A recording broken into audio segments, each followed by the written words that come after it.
হরে কৃষ্ণ। সকল ভক্তবৃন্দের চরণে আমার বৈষ্ণবীয় প্রণাম। পাঞ্জাকল্পতরুভশ্চ কৃপা সিন্ধুভ্য এব চ পতিতানাং পাবনেভ্যো বৈষ্ণবেভ্যো নমো নমঃ।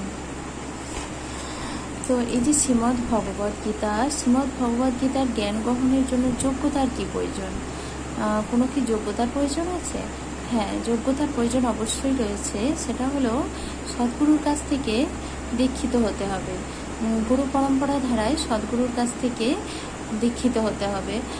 আর বলা হয়েছে যে এরপরে প্রশ্ন থেকেই যায় যে তাহলে আমরা তো দীক্ষিত নয়, আমরা কিভাবে তাহলে জ্ঞান গ্রহণ করতে পারি?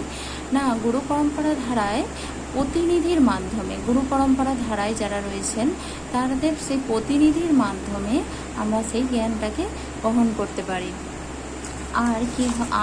আর কি যোগ্যতা থাকতে হবে? না, গুরুদেবের প্রতি প্রণিপাত থাকতে হবে। আর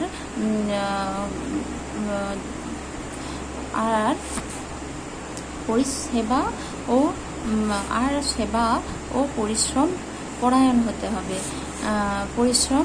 হতে হবে। হরে কৃষ্ণ, হরি বল। জয় শিল প্রপাত কি জয়।